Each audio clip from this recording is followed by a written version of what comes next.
Saya Dian Ripani, NPM 1212018-177, kelas akuntansi C atau malam. Di kesempatan kali ini saya akan mempresentasikan ujian studi kasus praktikum audit modul 3 persediaan, pergudangan, dan pembayaran utang usaha. Langsung saja kita masuk ke tahap prosedur audit. Di tahap prosedur audit ini kita bisa lihat data ada di buku praktikum audit di buku 2 halaman 44. Jadi untuk yang pertama ini ada persediaan. Salah satu cara untuk meyakinkan nilai persediaan per tanggal neraca atau laporan posisi keuangan adalah dengan melakukan pengambilan persediaan inventory taking. Hal-hal yang perlu diperhatikan dalam pengambilan persediaan. Yang pertama itu ada pelajari instruksi perhitungan persediaan perusahaan dan nilai kelayakannya. Itu kita checklist karena kita melakukannya. Lalu minta daftar posisi persediaan yang mencakup nama barang, lokasi, kuantitas, dan harga per tanggal pengambilan persediaan. Itu kita checklist juga karena kita melakukannya. Lalu sebelum kegiatan perhitungan dilakukan, periksa ketelitian pelaksana prosedur visa batas atau cut off untuk penerimaan dan pengiriman barang dengan mencatat nomor terakhir dari laporan penerimaan barang, surat jalan, dan faktur penjualan. Itu kita checklist karena kita melakukannya. Lalu apabila selama pengambilan persediaan aktivitas berlangsung terus, pisahkan persediaan yang mungkin akan dikirim hari itu kita checklist juga. Lalu pastikan bahwa tidak ada pengiriman dan penerimaan setelah tanggal visa batas berikut, sertakan dalam perhitungan persediaan perusahaan tersebut, itu kita checklist. Lalu lakukan observasi atas kegiatan perhitungan di seluruh gudang. Perhitungan dapat dilakukan secara sampling terutama untuk barang yang pokok atau material dan mahal, itu kita checklist. Waspada dengan penumpukan barang, kemungkinan adanya lubang dalam tumpukan dan persediaan yang terlihat sudah rusak, tidak laku atau kurang baik. Di samping itu, waspada juga terhadap barang-barang yang tidak termasuk dalam kategori persediaan, itu kita checklist. Lalu bandingkan barang-barang yang dihitung atau dilihat dengan saldo kartu gudang dan daftar persediaan menurut akuntansi, itu kita checklist. Pastikan bahwa semua instruksi dalam pengambilan persediaan telah dilakukan dengan baik, itu kita checklist. Lalu apabila pengambilan persediaan dilakukan sebelum tanggal neraca laporan posisi keuangan, lakukan prosedur penarikan maju atau trace forward ke tanggal neraca laporan posisi keuangan. Sedangkan apabila pengambilan persediaan dilakukan setelah tanggal, nah itu kita strip karena kita tidak melakukannya.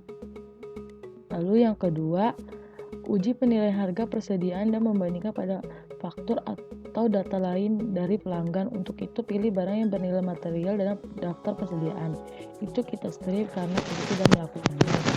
Lalu perhatikan kemungkinan perubahan sistem dari metode tahun lalu, itu kita tidak checklist juga karena kita tidak melakukannya. Lalu periksa semua penjumlahan dan perkalian dari daftar persediaan, itu kita checklist karena kita melakukannya. Lalu siapkan schedule utama, itu kita indeks di F karena kita melakukannya dan kita diuji pada schedule F. Minta daftar persediaan yang mencakup nama barang, kuantitas, dan harga per tanggal neraca atau laporan posisi keuangan serta cocokkan dengan buku besar, itu kita checklist karena kita melakukannya.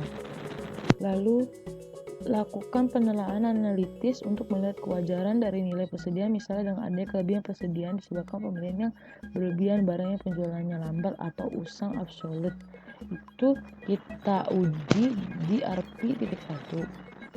Lalu pastikan bahwa barang dalam perjalanan telah dibukukan sesuai dengan statusnya, yaitu syarat pembelian seperti pembelian franko, gudang si pembeli. Nah itu kita checklist karena kita melakukannya. Terus dapatkan konfirmasi untuk persediaan di luar kompleks perusahaan, pastikan juga apakah ada bagian dari persediaan yang dijaminkan, itu kita checklist juga. Lalu selanjutnya ini kita strip karena kita tidak melakukannya. Lalu dibuat olehnya oleh Wijaya, diperiksa olehnya dengan Dian Ripani. Nah tanggalnya 12 sampai tanggal 1/2019.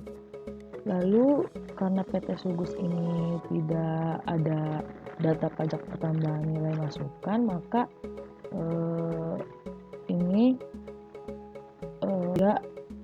kita tidak melakukannya.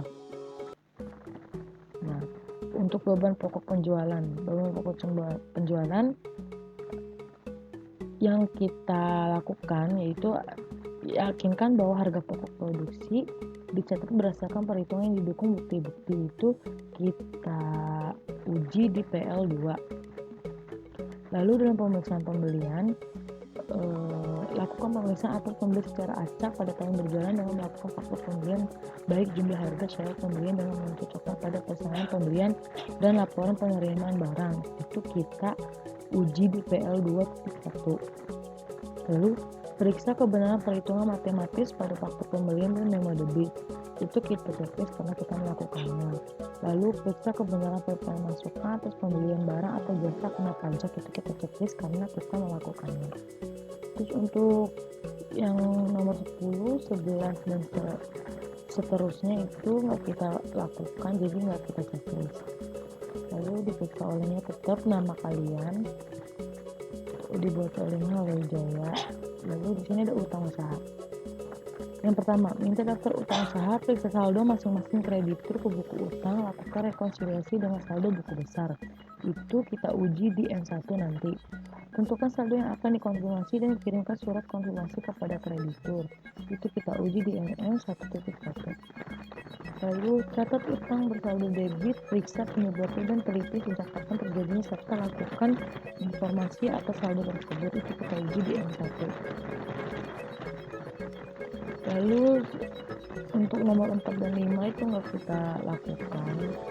Lalu di nomor 6 itu ada teliti setiap selisih yang ada antara balasan surat konfirmasi dengan saldo menurut buku utang. Itu kita uji di MM1.1. Lalu yang ketujuh, bila konsultasi tidak jawab maka lakukan alternatif prosedur dengan memeriksa faktur atau daftar mutasi dari pemasok serta melakukan uji terhadap pembayar setelah tanggal neraca atau laporan keuangan.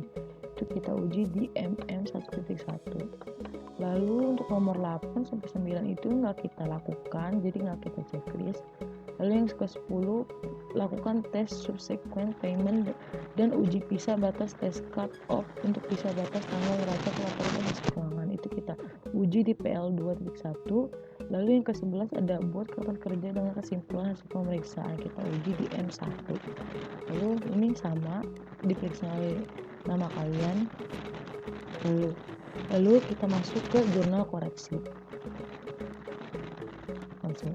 Di jurnal koreksi ini kita bisa ambil data dari buku praktikum audit yang ke-1 halaman 91.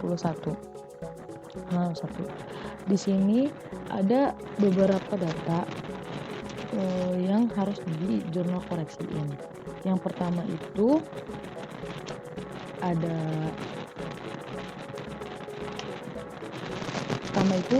bahan baku polivinil selisih sebanyak 90 kg disebabkan karena bahan baku tersebut dicuri dan sampai dengan akhir tahun belum diadakan penyesuaian terhadap persediaan tersebut. Untuk jurnal koreksinya kita masukin beban lain-lain pada persediaan bahan baku polivinil itu 1.350. Nah, 1.350 ini dapat dari 90 kg dikali 15.000. Lalu yang kedua, bahan baku PS selisih sebanyak 500 kg disebabkan karena adanya pembelian tanggal 29 Desember 2018 dari PT Delta belum diterima fakturnya sehingga belum dibukukan sebesar 8.800.000 termasuk PPN. Itu di jurnal koleksinya kita buat dengan jurnal persediaan bahan baku PS, PPN masukan di debit, di kredit utang usaha. Nah, untuk persediaan bahan baku ini sebesar 8 juta. 8 juta ini dapat dari 100 dibagi 110 dikali 8.800.000. Lalu untuk PPN masukannya sebesar 800 itu dapat dari 10% kali 8 juta. Lalu untuk utang usahanya tinggal dijumlahin persediaan ditambah PPN masukan jadi 8.800.000. Ini untuk belum dibukukan karena belum diterima faktur. Lalu untuk soal yang ketiga, ada bahan pembantu karton box selisih sebanyak 10.000 piece disebabkan karena terendam banjir sehingga sudah tidak dapat dipakai lagi. Untuk jurnalnya yaitu beban lain-lain pada persediaan bahan penolong atau karton box. Nah, untuk yang di debetnya debet kredit sebesar 11 juta itu dapat dari 10.000 is dikali 1000 dikali 1100. Nah, 100 hasilnya 11 juta. Itu untuk bahan penolong karton box terendam banjir. Lalu soal yang keempat, barang jadi Rukofin SP500 selisih sebanyak 2000 kg. Disebabkan karena barang tersebut dititipkan secara konsinyasi di PT Unicorn dan sudah dikonfirmasi dengan jawaban setuju. Itu jurnalnya itu beban promosi pada persediaan barang jadi atau Rukofin SP1000. Nah, dengan total 15.910.000 itu dapat dari 1000 dikali 15.910. Nah, lalu soal yang kelima, pada tanggal 29 Desember 2018 telah diambil 1000 kg Rukofin SP 1000 untuk diberikan sebagai sampel promosi dengan gratis untuk pembeli di Hainan, dan bagian akuntansi belum membukukan hal tersebut. Untuk jurnal koreksinya yaitu persediaan barang dalam proses atau backlog 377 pada biaya yang masih harus dibayar atau upah buruh pabrik sejumlah 15 juta. Lalu berikutnya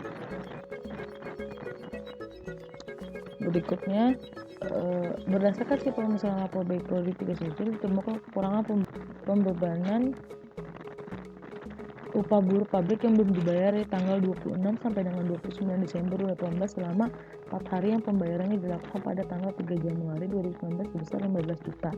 Itu totalnya 990.000 dengan jurnal utang usaha PT Berkat pada Bank CAB.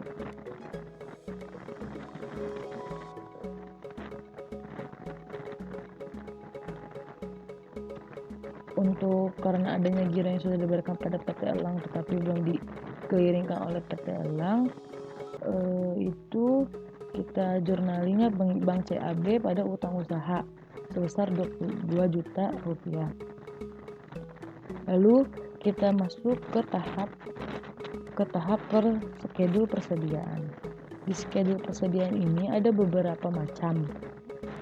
Ada 4 macam, yaitu yang pertama ada persediaan barang jadi, persediaan barang dalam proses, persediaan bahan baku, dan persediaan bahan penolong. Untuk data ini kalian bisa lihat di buku 2 halaman 48. Jadi di sini tuh ada beberapa macam gitu persediaan yang tadi aku udah sebutin: persediaan barang jadi, persediaan barang dalam proses, persediaan bahan baku, persediaan bahan penolong. Nah, untuk per kliennya itu saldo masing-masing keterangan tersebut. Nah, untuk pernya itu kan ada DR dan CR. Nah, DR itu debit, CR itu kredit. Itu angka itu kita ambil dari jurnal koreksi. Contohnya, persediaan barang jadi 15.910.000, maka kita ambil dari jurnal koreksi yang biaya promosi untuk sampel gratis belum dibukukan yang ini. Gitu. Jadi untuk per ini, kolom per ini untuk mendebet kreditkan akunnya. Nah, itu diambil dari jurnal koreksi. Nah, dan ini saldo akhir per auditnya. Dan saldo ini yang akan menjadi patokan. Untuk yang 1.762.171 ini harus disamain di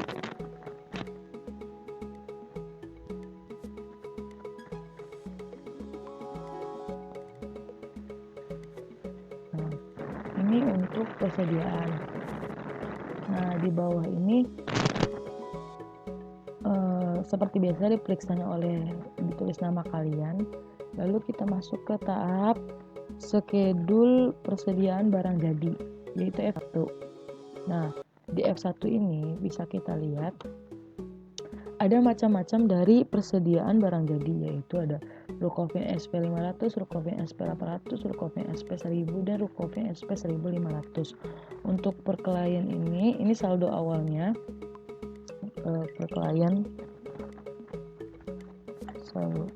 per klien sebesar 6.218 juta per 5, Rukofin SP 800 580 juta 1.000, Rukofin SP 1000 nya 459 juta 67.140, Rukofin SP 1500 nya 109 juta 853.460. Nah, untuk total ini yang 1.077.8.081 itu harus sama dengan ini saldo kliennya persediaan barang jadi, seperti ini. Kalau udah sama, lalu untuk PR tetap kita masukin dari jurnal koreksi. Lalu ini saldo akhirnya setelah pengurangan dari kredit ini. Nah, total ini harus sama dengan total per audit di persediaan, seperti ini. Lalu lanjut, setelah persediaan barang jadi, di sini ada lagi skedul persediaan dalam proses, yaitu F2. Persediaan dalam proses ini ada dua macam, yaitu batch production yang nomor 37 sama 378. Ini saldo awalnya, ini saldo per kliennya 127 juta 791.900 untuk nomor 377. Untuk nomor 378 itu saldonya 162.315.900. Lalu saldo total ini harus sama dengan saldo yang di persediaan tadi ini. Lalu setelah udah sama, di kolom per ini kita masukin jurnal koreksi yang harus dimasukin. Nah, untuk per audit akhir ini itu dapat dari kayak saldo per klien ini ditambah debat atau dikurang kredit. Nah, hasilnya ini. Lalu untuk totalnya harus sama dengan yang tadi di persediaan tadi, 325.17800 gitu. Nah, ini bawah tetap sama, diperiksanya oleh Dian Rifani gitu. Lalu lanjut, kita ada skedul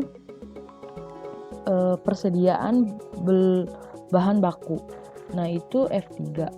Di persediaan bahan baku ini ada beberapa macam juga, kayak monomer saldonya 77.250.000, polivinil 24.750.000, okstan 371.370, BOP 9.510.000, PS 3.600.000, dan EPO 16.300. Untuk totalnya tadi harus disamain sama di persediaan tadi, itu yang ini total per kliennya. Nah, lalu di kolom per ini kita masukin yang dari jurnal koreksinya. Lalu di peraudit ini total hasil belakangnya, dan kemudian jumlahnya harus sama dengan yang persediaan tadi, yaitu yang ini, persediaan bahan baku. Lalu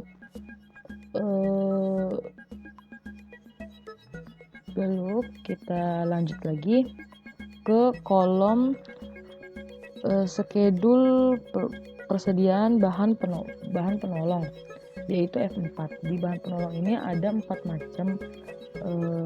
macam persediaan bahan penolong.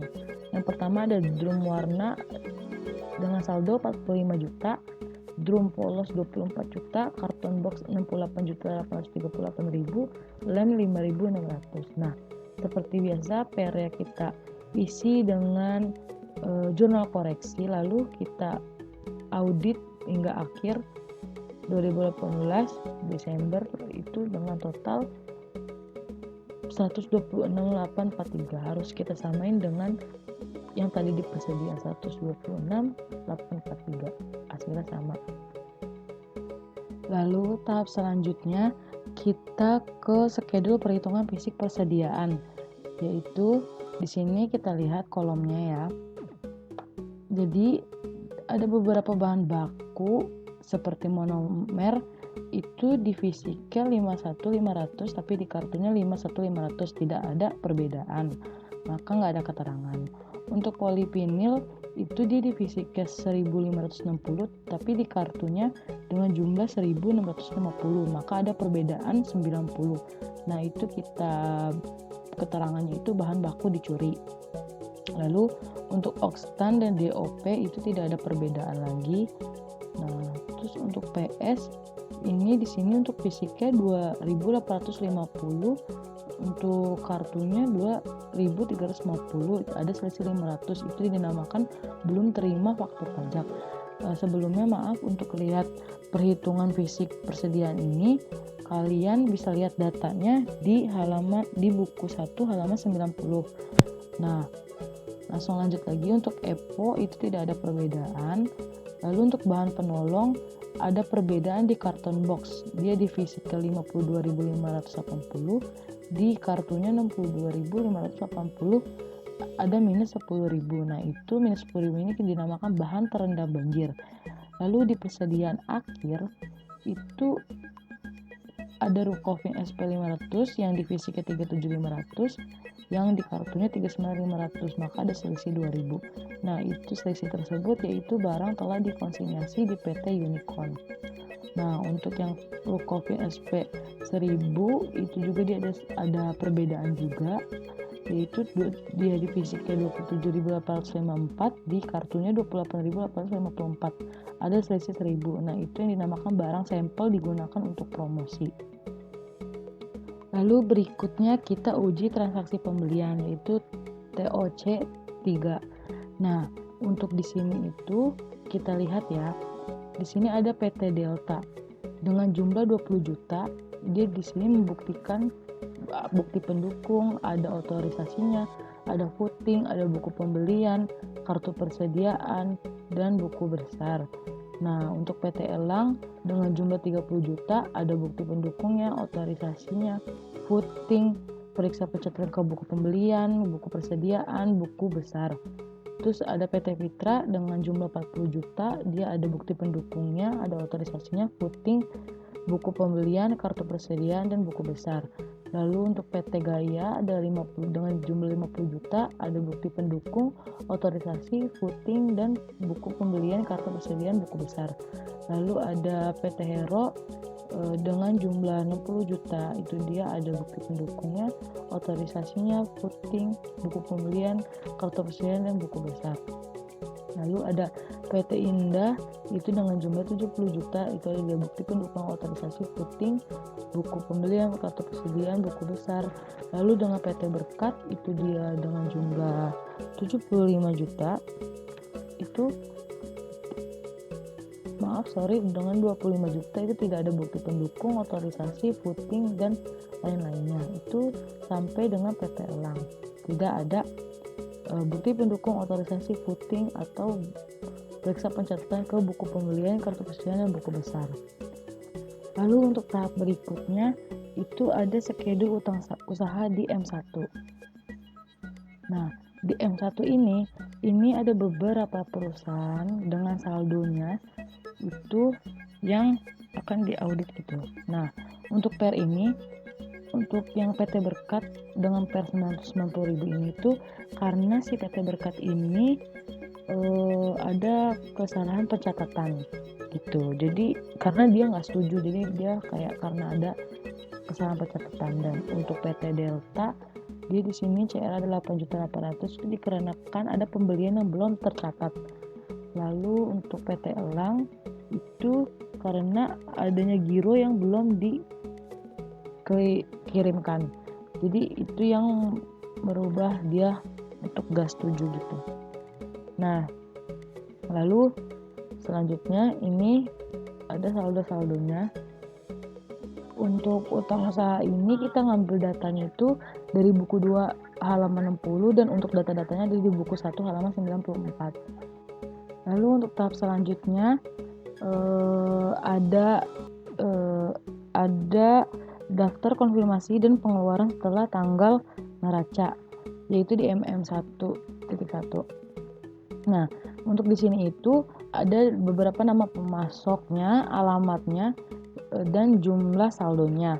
Nah, untuk hasil konfirmasinya itu ini menyatakan kalau misalnya CB itu dia setuju, kalau RD itu dia tidak setuju. Kalau untuk tahu kode-kode ini kalian bisa lihat datanya ada di buku 1 halaman 11. Di situ dijelaskan apa singkatan CB dan RD.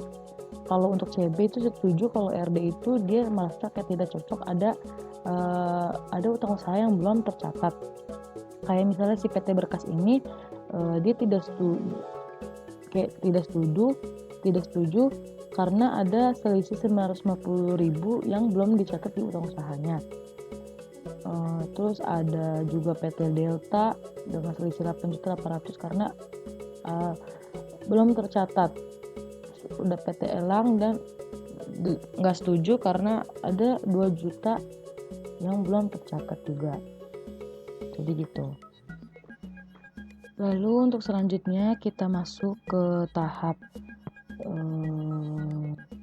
ringkasan hasil konfirmasi utang usahanya.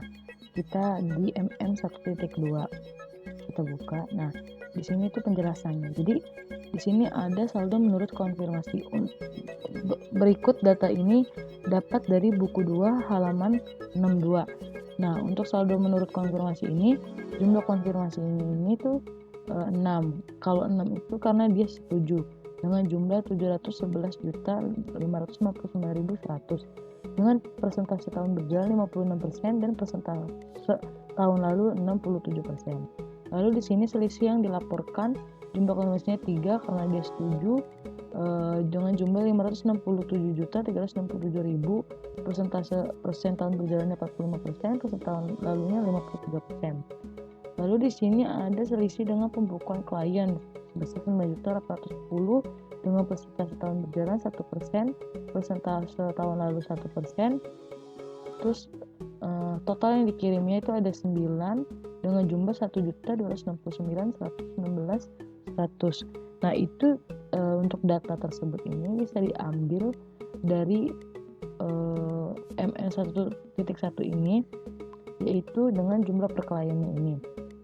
Lalu selanjutnya di sini kita ke beban pokok penjualan, yaitu PL.2. Nah, di sini tuh beberapa datanya. Misalnya persediaan bahan baku awal dengan saldo awalnya 338 juta atau 71.195, dengan saldo akhir 338 atau 495 sama. Nah, kalau untuk yang ada pairnya ini kita bisa ambil dari data sebelumnya, kayak misalnya nih persediaan bahan akhir, kita bisa ngambil di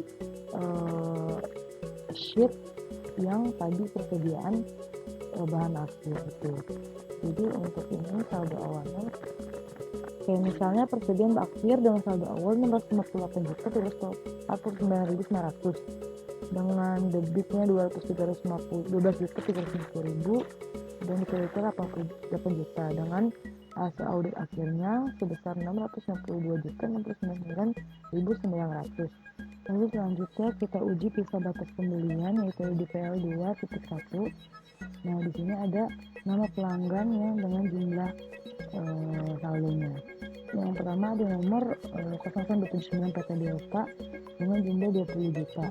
Nah, sebelumnya aku masih tahu untuk data-data ini ada di buku 2 halaman 75 dan untuk data-data ini juga ada di buku 1 halaman 94. Nah, di sini langsung aja nih 00279 PT Delta dengan jumlah 20 juta. Untuk nomor 00280 PT Elang dengan jumlah 30 juta. Untuk 00281 PT Vitelia dengan jumlah 40 juta. Terus nomor 00282 PT Gaya 50 juta. 00283 PT Hero dengan jumlah 60 juta. Lalu ada 00284 PT Indah dengan jumlah 70 juta. Terus ada 0001 PT Berkat dengan jumlah 25 juta. Terus 0002 PT Indah dengan jumlah 30 juta. Lalu ada 0003 PT Hero 42 juta dan ada 004 Andalas dengan jumlah 35 juta. Lalu ada 0005 PT Elang dengan jumlah 20 juta. Untuk bawahnya sama aja, dibuat oleh Wijaya, diperiksanya oleh nama kalian, tanggal dari tanggal 1 sampai ke tanggal 1 lagi gitu. Lalu berikutnya di sini ada lembar, lalu berikutnya ada kertas kerja neraca, schedule kertas kerja neraca ada di A2.1. Nah, untuk di sini itu kita bisa ngambil datanya itu ada di indeks yang persediaan tadi. Nah, jadi di sini ada beberapa keterangan kayak kas dan secara kas, terus saldo auditnya 67.695.350. Nah, saldo kliennya 41.450.394 dengan pernya yang kita ambil di indeks persediaan yaitu 2.990 dengan saldo per audit tanggal 31 Desember 2018 yaitu sebesar 50.480.324. Nah, terus ada lagi piutang usaha nih dengan saldo audit 8.490.092.998 dengan saldo kliennya yang 11.950.973.240. Terus ada pernya yang tadi di indeks persediaan 31.820.000 dengan saldo akhir per audit 11.959.53.240. Nah, lalu di sini juga ada persediaan dengan saldo per audit tanggal 31 Desember 2017 yaitu 1.408.160.030 dan saldo per kliennya tanggal 31 Desember 2018 itu 2.726.300 karena ada indeks persediaan di debitnya kita masukin 23 juta di CRS 60.080.000. Nah, untuk saldo akhirnya di tanggal 31 Desember 2018 yaitu dengan total 2.363.618.700. Nah, lalu di bawah sini ada aset tetap yaitu ada harga perolehan, akumulasi penyusutan, nilai buku, dan aset lainnya. Lalu untuk bawahnya sama aja, dibuat oleh Wijaya, diperiksa oleh nama kalian sendiri. Nah, untuk tanggalnya dari 19 Desember sampai 12 Maret 2019.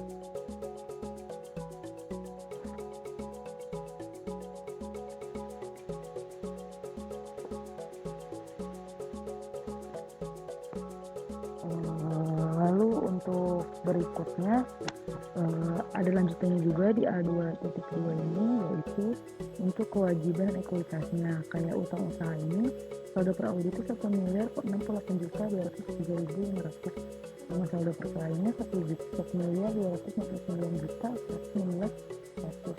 Nah, untuk PRN itu kita masukin yang tadi persediaan tadi itu ada 2.990.000 dan 31.800.000 dan saldo audit akhir 31 Desember 2018 1.247.926.100.